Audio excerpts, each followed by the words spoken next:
Magandang araw sa inyong lahat. Muli ako si Jason T. Asuncion at again, nagpapasalamat po ako sa lahat ng mga sumusubaybay sa YouTube channel na ito, Jed Summer 99. At sa mga nag-a-add po sa aking Facebook account, maraming salamat.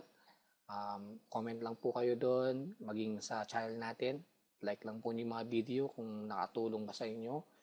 Kung may mga question kayo, try nyo lang pong mag-comment para pag nabasa ko, susubukan kong sagutin, no? Ito nga pala yung aking YouTube channel, Judge Summer 99. Yung Facebook account ko naman po is Judge Summer 99 at yahoo.com. Meron rin po akong Twitter. Kung gusto nyo subaybayan ako sa Twitter, it's teacher_Jason. At ang aking official website, it is www.topatechsoft.com. Okay? So sa topatechsoft.com, makikita nyo lahat ng mga video tutorial ko nakaayos by topic. No? So pwede nyo dumalaw doon or dito sa YouTube para makapag-comment kayo. Okay? So today, ang topic natin is, again, regarding Visual Basic 6.0. It is about input box and message box. Okay? Medyo mamalat ako. Ituloy natin. Medyo may sipon yata ako ngayon. Kaya medyo iba yung boses ko. Pero yun, tuloy natin. No? So yung Visual Basic 6.0 nga, input box at saka message box. So interesting kasi itong topic na to dahil wala sila sa regular toolbox natin. Okay, itong input box at message box wala sa regular toolbox, kino-code siya. At karaniwan ginagamit siya sa error handling at saka sa validation. No? Pag nagpo-program tayo, may error na lalabas, gusto nating malaman ng user kung anong error na lalabas. So, mas friendly yung message, halimbawa, o gusto natin mag-validate ng isang value, karaniwan na ginagamit is input box saka message box. No? So, simulan natin. Okay, so magbubukas na ako ng Visual Basic 6.0 dito. Yung mga nagtatanong sa akin kung saan makakapag-download ng Visual Basic 6.0, pasensya na po. Hindi ako fan ng pirating. So, kung makakahanap kayo, maganda maghanap kayo. Huwag nyo na pong tanong sa akin kung saan makakapag-download. Pero tingin ko marami naman kayo makikita or pwede kayo manghiram sa mga kakilala nyo. No? Siguro pahihiramin naman kayo. Sa akin po, hindi ako magbibigay ng download link kung saan. Okay? Dahil hindi nga po ako fan or hindi ko sinusuportahan ng pirating. Okay? So, start natin. So, sabi ko nga sa inyo, ang input box at saka ang message box ay hindi kasama ng regular toolbox natin. No? So, wala siya dito. Okay? So, saan natin siya makikita? So, by code siya. Sa example natin nito, ang gagamitin ko lang ay isang command button. Okay? So, yung command button natin, medyo papalitan ko yung caption niya. Lalagay ko lang, okay, input data. Okay? Tapos medyo lakyan ko ng konti para medyo mababasa natin ng maayos. Yun. Okay? So, pag pinindot ko tong command button na to, may lalabas ng input box na humingi ng input galing sa atin. So, mapapansin nyo, wala akong binuksan na bagong form. Isa lang yung form ko. Wala rin akong inad na ibang tool maliban sa command button. Pero may lalabas na bagong object mamaya. Okay? So, ganito yung simple code niya, no? So, double click ko lang itong command button na to. Okay? Magde-declare lang ako ng isang variable. For example, tawagin natin siyang bar1 as string. Okay? Sinabi natin string, ito ay combination ng letter, number, or symbol. Okay? So, pangalan ng ating variable ay var1. Then, sabihin natin, ang laman ng var1 ay, okay, ito yung message, yung unang, okay, equal muna, then, yung unang value na itatype nyo, yan yung message na lalabas doon sa input box nyo, no? So, lalagyan ko muna pala dito ng input box para sabihin ko o banggitin ko na yung laman ng variable 1 o var1 ay isang input box para magkaroon tayo ng input box. So, ito na yung code sa input box, no? Okay, so pag kinode mo siya at gusto mong maglagay ng message, so yun yung unang-unang itatype mo, yun ang message. So, dapat nasa quotation siya, okay, para masabi mo na this is a string or this is not a code. This is just a string, this is just a message. Okay, so please input your message. Basahin natin. Okay? Then, comma. Yung next, makikita nyo naman dito, no, may lumabas na IntelliSense. No? Ang tawag nyo sa kulay yellow na yan, IntelliSense. So, tutulungan tayo ng Visual Basic kung anong gagawin natin. So, yung una, sabi niya dito, prompt, yun yung message. Yung ikalawa, pagkatapos ng comma, yun yung title nung lalabas na bagong form or box. Okay? Ano ba ang title niya is messages. Then, comma. Yung next na comma natin is yung default value. Kasi automatic magkakaroon ka ng parang text box. Okay? So, ano yung default value niya? Ano yung starting value niya? Ano yung laman niya pag nag-start yung program? So, pwede ka maglagay ng 0, halimbawa. Okay? Kahit di mo tapusin lahat yan, okay lang. Pwede mo na i-close. Okay? So, close na natin. So, tapos na yung input box natin. Okay? So, gagawa tayo ng statement dito para malaman natin kung nag-input ba ng data yung user or hindi. Okay? Then, gagamit tayo ng message box para sabihin sa user kung ano yung ginawa niya. Okay? So, gagamit ako ng simpleng if dito.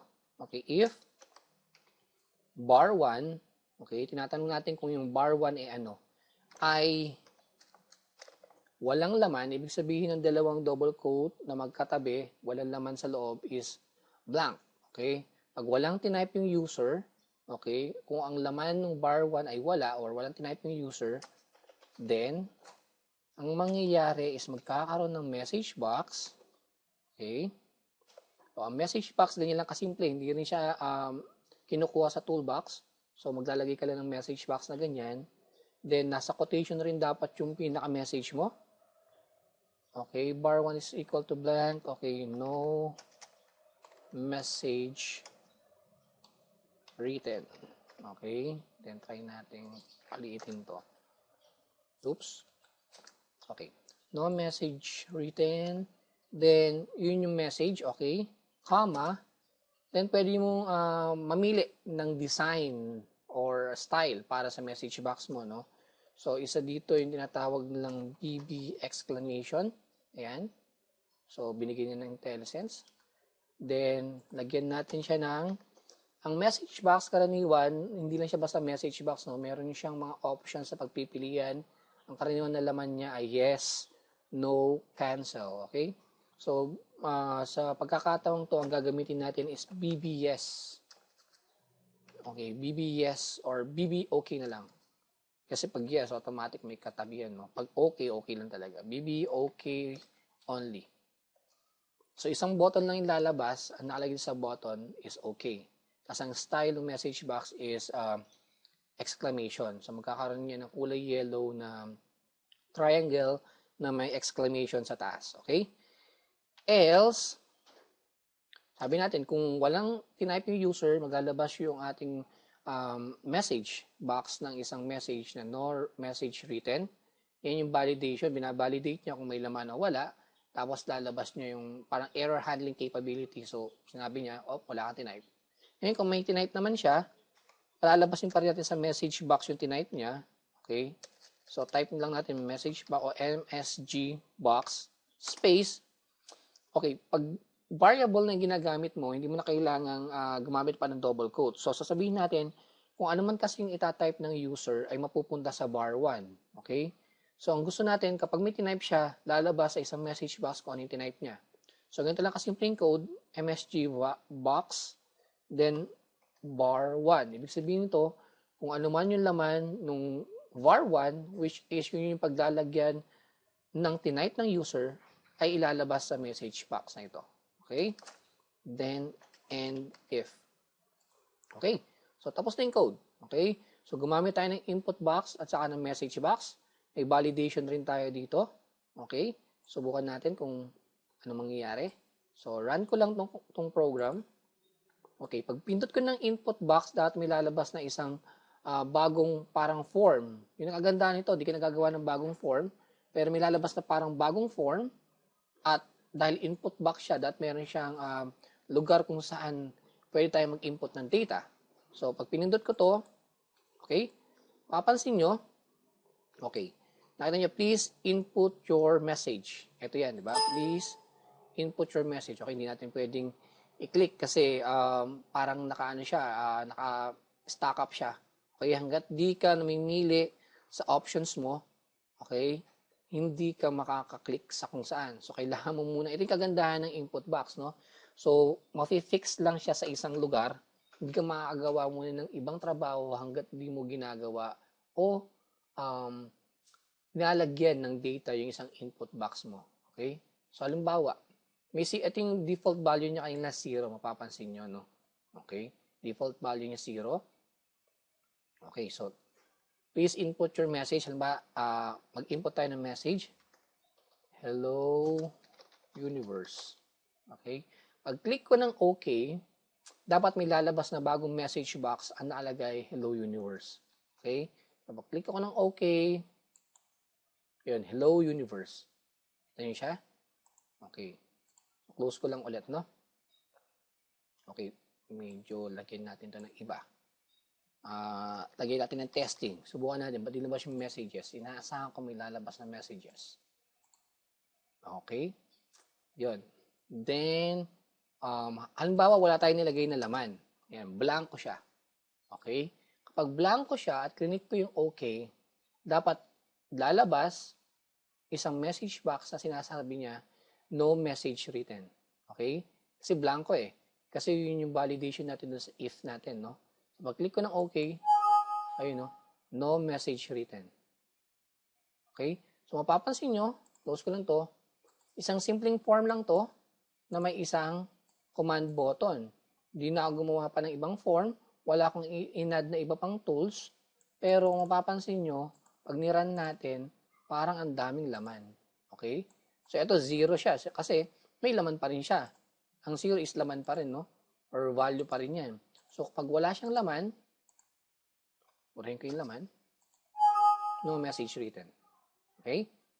So, ganun gumamit ng input box at saka ng message box, no? So, gagawa pa ako ng isang example sa paggamit naman ng message box, no? So, karaniwan, magandang gamitin to kapag gumagawa tayo ng validation or gusto nating i-question yung isang event na gagawin ng user. Halimbawa, karaniwan ng ginagawa natin to. Halimbawa, gumawa ako ng bagong command button, dinagdag ko. Okay. So, ka-caption ko siya, lalagyan ko siya ng caption exit. Palalakihin natin ng konti. Punta ako sa font. Okay. So, karaniwan, kapag nagpimindot tayo ng exit sa isang program, meron siya sasabihin na message. Sasabihin niya, do you want to end this session or do you want to save this data? Okay, so validation yun. Kung mapapansin nyo, validation yun.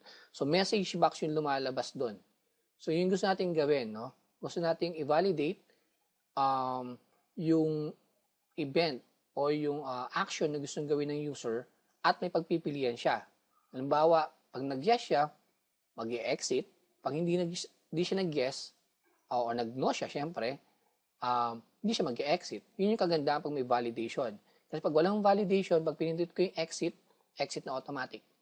Pero pag may validation siya, pinindot ko yung exit, tatanungin niya, do you really want to exit? Or do you really want to close this application? Okay, so kung nabigla ka lang napindutin, at least may pagkakataon ka pa na i-cancel, no? So try natin gawin 'yan. So hindi na naman ako gagamit ng iba pang form maliban sa command button, message box ang gagamitin natin. So i-double click ko tong exit. Okay? So sa loob ng command 2, yun yung command button na ginamit natin for exit. Okay? Magta-type lang ako. Okay, gagawa na naman ako ng variable. Okay. Papangalanan ko siya na ans, A-N-S, as string. Okay. then ans is equals to message box. Okay. Then, ang lalagay ko sa message box ko ay, okay, ano ba yun? Kasi exit nga to, no? Do you really want to close this application? No, yun, application. Kitna natin. Yan ko lang po konti. You really want to close this application. Then, okay, so yun yung message natin, no? So, anong gagamitin natin na style dito? So, gagamit tayo ng BB yes, no. Kung magkakaroon ng dalawang button, okay, ang pangalan ng button is yes and no. Pag yes, mag-exit. Pag no, diretso lang. Okay? So, lagyan natin siya ng BB oops. Kaya ko lang siya. Yun na, kompleto. Kompletohin natin. Diba? Exclamation. Pwedeng alert. Alert talaga. Okay. Okay, separator. Okay, try natin. BB exclamation. Okay, actually, kung gusto niyo makita ng mga pre-design or pre-style na message box, okay? Pwede kayo mag-Google, okay? So, papakita ko na rin dito, no? Subukan kong ilagay ito sa website ko, okay? So, ito siya, no? Ito yung mga pwede mong gamitin sa input box, or sa message box mo, no? So, ito yung mga icons, okay? Ito yung exclamation, critical, question, okay? Ito yung buttons na pwede mong ilabas. Okay, sorry. Yes or no. Okay. Then, ito pa yung ibang return values. Return values, halimbawa, ito yung ginawa niya, ano yung mangyayari. Okay, yun yung return values. No? So, dito, ito yung buttons na lalabas, yes, no. Pero mapapansin mo sa return values, magkahiwalay sila. Okay? Actually, gagamitin natin yan. Yung buttons na yes, no, at saka return values na VV yes, tsaka VV no. Subukan natin gamitin yung VV critical. Balik ako Okay, siguro stop nyo na lang para makapin nyo siya. Then VV critical para bago naman kasi exclamation na nasa isa. Critical. Okay. There you go. Okay. Lakihan ko lang ng konti para basa natin lahat yung code. Yun. So, anong ginawa ko? Nag-declare ako ng isang variable. Ang pangalan ng variable ay ans. Isa siyang string. Pagkatapos, sa loob ng ans na yon or ans, sinabi ko na yung ans ay naglalaban ng isang message box na merong message na do you really want to close this application? Ang kanyang style is critical at meron siyang yes-no button. Okay? Then, gagawa ko ng validation dito, no? If ans or ans is equal to bvs, okay, pag pinindot ng user yung yes button pagkatapos ng message na yon, ano mangyayari? Siyempre, magka-close yung program or end. Okay? So, mag-close yung program. Kung pinindot niya yung no, okay, pwede mo sabihin na else if ans is equals to bv no, pero dalawa lang yung pinagpipilian natin, so else na lang yung gagamitin ko para mas maiksi ng konti. Ang mangyayari, maglalabas siya ng message box pag nag-no yung customer. Then, thank you for continuing your work. Halimbawa lang yan, no? Okay, kulang. Message box. SMG box. Then, end if. Okay, so simple lang to. Simpleng command lang o simpleng command na pwede yung gamitin. Gagawa kayo ng login, logout. Ang nag-logout siya, tatanungin muna yung user, do you really want to close this application? Ngayon, mili siya sa dalawang button, yes or no. Pag nag-yes, magka-close na. Kapag nag-no, babalik lang sa regular. Okay? At yung pagbalik niya sa regular, may message pa. Napaka-friendly, no? So, try nating i-run. So, pag pinindot ko yung exit, hindi siya automatic mag-exit yung program. Hindi automatic mag-exit yung program. Pindutin ko muna siya. Okay, makapansin nyo, hindi siya error hindi siya error. Tayo ang gumawa niyan. Yung red button na to na may X ay yung VB critical natin kanina. Tapos mapapansin nyo doon, meron daw VB critical plus VB yes no. So ito yung yes and no button. Then ito yung message natin, do you really want to close this application? Diba? Try natin pakita muna, close ko, no? Okay. No, okay, close ko lang. So ito yung red button na may X kanina. Ito yung dalawang button na yes or no. At ito yung message natin. Okay? Ulit. Yun, no? Do you really want to close this application? Yes, no. Kapag nag-yes tayo, magka-close na yung program. Okay? So, pindutin ko yung yes, close agad. Diba? Run ulit natin. Do you really want to close this application? Pag nag-no ako, hindi magka-close yung program, maglalabas muna siya ng message, sasabihin niya, thank you for continuing your work, tapos babalik ako sa form 1 na hindi nagko-close. Kahit na pumindot ako ng exit button. Okay? So, halimbawa nga, nabigla ka lang. Okay? So, no. Thank you for continuing your work. Pag-click ko ng okay, hindi siya nag-close. Okay? So, magandang gamitin ito kapag gumagawa kayo ng log-in, log-out. Okay? Na parte ng system. So, pag system kasi malaki, di ba? So, maraming parts. So, pwede nyo gamitin to para ma-enhance o maging user-friendly, sabi nila. User-friendly yung iyong program. Yung mga maliliit na messages na yun is nakakatulong sa user na maintindihan kung ano yung ginagawa nila at malaman kung ano yung nangyayari sa ginagawa nila. At hindi automatic na lang basta na bubura. Okay? So, there you go. I hope may naintindihan kayo o meron kayong knowledge na nakuha sa tutorial na to. Okay, although maliit lang, pagdikit-dikitin natin itong mga natutunan natin gamit ng konting imagination. From that, makakagawa na tayo ng system. Konting tiyaga lang. Okay? Again, maraming salamat sa inyong lahat. At gaya ng laging sinasabi ko, ang video na to ay tool lamang para matuto tayo. Kailangan nyo pa rin ng teacher or mentor para mag-guide sa inyo. And again, maraming salamat. Kita-kita tayo sa next video and God bless.